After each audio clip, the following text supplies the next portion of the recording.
श्री शिवाय नमस्तुभ्यम। हर हर महादेव। 15 दिसंबर दिन रविवार को है मार्गशीर्ष माह की अघन माह की पूर्णिमा तिथि। तो पूर्णिमा के दिन स्नान दान का बड़ा ही महत्व है। तो आप पूर्णिमा के दिन किसी भी पवित्र नदी में स्नान कर सकते हो तो काफ़ी अच्छी बात है। यदि आप किसी पवित्र नदी में नहीं जा सकते तो अपने घर में ही थोड़ा सा गंगा जल डालकर या तुलसी की लकड़ी जल में घुमाकर उस जल से स्नान करें तो आपको समस्त तीर्थों और समस्त पवित्र नदियों के स्नान के बराबर पुण्य प्राप्त हो जाता है। आज की वीडियो में हम जानेंगे पूज्य गुरुजी पंडित प्रदीप जी मिश्रा के द्वारा बताए गए पूर्णिमा तिथि के कुछ अचूक उपाय जिन्हें करके जीवन के संकट कष्ट तकलीफ दूर होंगी। उपाय शुरू करते हैं। उपाय शुरू करने से पहले आप सभी से छोटी सी विनती है कि वीडियो थोड़ा सा भी उपयोगी लगे तो वीडियो को लाइक, चैनल को सब्सक्राइब ज़रूर करें। पहला जो उपाय है वह बहुत ही सरल है। गुरुजी ने कहा आप किसी भी मनोकामना की पूर्ति के लिए हर महीने पूर्णिमा आती है तो पूर्णिमा के दिन इस उपाय को कर लेते हैं तो आपकी बड़ी से बड़ी मनोकामना पूरी अवश्य होगी। उपाय करने के लिए आपको एक बेलपत्री लेनी है, एक चावल का दाना लेना है। बेलपत्री ना मिले तो आप शिवलिंग में इसे धो करके प्रयोग में ले सकते हैं और एक चावल का दाना खंडित नहीं होना चाहिए, इस बात का आप ध्यान रखें। एक चावल का दाना आपको सबसे पहले शिवलिंग पर अर्पित कर देना है। उसके बाद आपको एक बेलपत्री अर्पित करनी है। बेलपत्री की डंडी का भाग जिस ओर जल बह के जाता है उधर होना चाहिए। आपको बेलपत्री और चावल का दाना अर्पित करते समय चंद्रमौली महादेव का नाम स्मरण करना है। उसके बाद आप एक लोटा जल भी अर्पित कर सकते हैं, अन्यथा आप केवल एक चावल का दाना और बेलपत्री अर्पित करके यह उपाय आपका पूर्ण हो गया। उसके बाद आपकी कामना कह दीजिए। कामना कह करके चंद्रमौली महादेव का नाम स्मरण करके वापस आ जाइए। चंद्रमौली महादेव आपकी बड़ी से बड़ी कामना अवश्य ही पूर्ण करेंगे। दूसरा उपाय, गुरुजी कहते हैं यदि किसी का विवाह नहीं हो रहा है, कई वर्ष हो गए हैं, शादी के रिश्ते भी आना बंद हो गए हैं, चाहे कितनी भी उम्र हो गई हो, लड़का हो लड़की हो, यह उपाय केवल एक बार कर लेने से 3 माह में निश्चित रूप से विवाह पक्का हो जाता है, अच्छा रिश्ता होता है। उपाय करने के लिए आपको थोड़ा सा लाल चंदन लेना है। यदि आपके पास मुठिया है लाल चंदन की तो काफ़ी अच्छी बात है, अन्यथा आप डब्बी में जो लाल चंदन आता है वह भी ले सकते हैं। घर का कोई भी सदस्य यह उपाय कर सकता है। लाल चंदन की आपको 3 बिंदी माता अशोक सुंदरी के स्थान पर लगा देनी है। उसके बाद जो भी लड़का लड़की है उनका विवाह की कामना कर लीजिए और उसी एक बिंदी में से कोई सी भी एक बिंदी में से थोड़ी सी अपनी उंगली में एक चंदन लगा के ले आना है और जहाँ पर भी जो लड़का लड़की हैं उनका शयन कक्ष है, जहाँ पर सोते हैं, जहाँ पर उनका बेड लगा है, वहाँ पर दीवार में एक बिंदी लगा देनी है। चाहे वह बिंदी उछड़े या ना दिखे, बस आपको जो हाथ की उंगली में आप चंदन लेकर आए हैं उसी को लगाना है, चाहे आपकी उंगली ही लगे, पर इतना ही करना है। गुरुजी ने कहा यह उपाय कोई भी किसी भी बच्चे के लिए माँ बाप कोई भी कर सकता है। इस उपाय को करने से 3 माह में निश्चिंत ही विवाह जरूर होगा।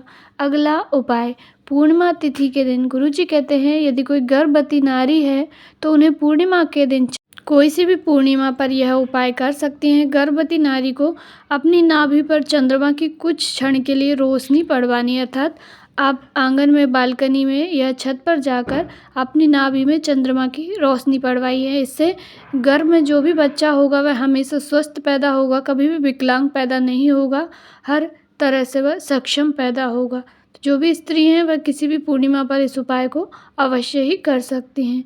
अगला उपाय पूर्णिमा का, गुरुजी कहते हैं यदि कोई किसी को सफ़ेद दाग या लाल दाग, काले दाग की समस्या है, कहीं पर दाग धब्बे हो गए हैं तो पूर्णिमा के दिन किसी भी पूर्णिमा पर इस उपाय को कर सकते हैं आप।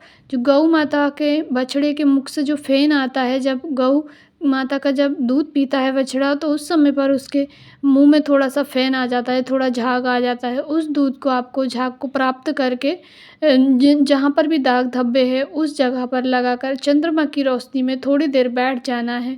लगातार ऐसा आपको 4 से 5 पूर्णिमा करना है। आपकी जो चमड़ी है वह अपने प्राकृतिक रूप में जैसी थी वैसी हो जाएगी। यह उपाय बहुत ही अच्छा है, अवश्य ही करके देखिएगा। यह उपाय उन लोगों के लिए जिनके घर में ज़्यादा क्लेश होता है, बात बात पर लड़ाई झगड़े होते हैं, पति पत्नी में आपस में नहीं बनती, सास बहू की लड़ाई होती है, देवर जेठ में, या घर में किसी भी प्रकार का क्लेश होता है, लड़ाई झगड़े चलते ही रहते हैं, तो आपको प्रत्येक पूर्णिमा पर कोई भी दूध की सामग्री अपने घर में अवश्य ही तैयार करनी है। चाहे आप दूध से बनी हुई खीर बना लें या मिठाई बना लें, अर्थात कुछ भी दूध से आपको मीठा बनाना है और उसका भोग भगवान को लगाना है। उसके बाद आप पूरे परिवार मिलकर उसे ग्रहण कर लीजिए। बस इतना ही करना है। जो भी प्रत्येक पूर्णिमा पर दूध की सामग्री अपने घर में बनाता है, उसके घर में कभी भी क्लेश नहीं होता, कभी भी झगड़े नहीं होते। चाहे सास बहू आपस में कितना भी क्लेश चलता हो, इस उपाय को आप करके देखिएगा। बहुत ही कारगर उपाय है। कुछ भी मीठी सामग्री बनाकर भगवान को, माँ लक्ष्मी को भोग लगाएं, उसके बाद आप पूरे परिवार के साथ उसे ग्रहण कर लें। बस इतना ही करना है। कभी भी ज़िंदगी में लड़ाई झगड़े क्लेश नहीं होंगे। पूर्णिमा का अगला उपाय, यह उपाय संतान प्राप्ति का है। यह उपाय भी आप किसी भी पूर्णिमा पर कर सकते हैं। गुरुजी कहते हैं जिन्हें संतान की प्राप्ति नहीं हो रही है तो वह यह उपाय भी आप कर सकते हैं। वैसे तो सफ़ेद आंकड़े की जड़ से संतान प्राप्ति सभी को हो जाती है, परंतु यदि आपको सफ़ेद आंकड़े की जड़ नहीं बांध पा रहे हैं या नहीं मिल रही है तो आप इस उपाय को भी कर सकते हैं। यह भी बहुत ही अच्छा अचूक उपाय है। पूर्णिमा के दिन आपको क्या करना है, कहीं भी नदी किनारे कोई मंदिर हो या नदी के घाट पर आपको करना क्या है, ब्राह्मण को भोजन कराना है। एक दंपत्ति ब्राह्मण जिनके गोद में बालक लेकर, तो आपको खीर प्रसाद और मालपुए का भोजन ब्राह्मण को कराना है किसी भी नदी के घाट पर, या तो बेलपत्री के वृक्ष के नीचे। गुरुजी ने कहा बेलपत्री के वृक्ष के नीचे भी यदि ब्राह्मण दंपत्ति को भोजन करा दिया जाता है और खीर और मालपुए का भोजन करा दिया जाता है तो उन्हें संतान की प्राप्ति अवश्य ही होती है। यह निश्चिंतता है। पूर्णिमा के सभी उपाय बहुत ही लाभदायक है। आप इनमें से अपनी आवश्यकता के अनुसार एक या सभी करके लाभ प्राप्त कर सकते हैं। यदि आपको जानकारी उचित उपयोगी लगी हो तो वीडियो को लाइक करें, चैनल को सब्सक्राइब करें। कहीं पे कुछ समझ नहीं आया हो तो आपका अपना चैनल है, ज़रूर से ही पूछिएगा। श्री शिवाय नमस्तुभ्यम। हर हर महादेव।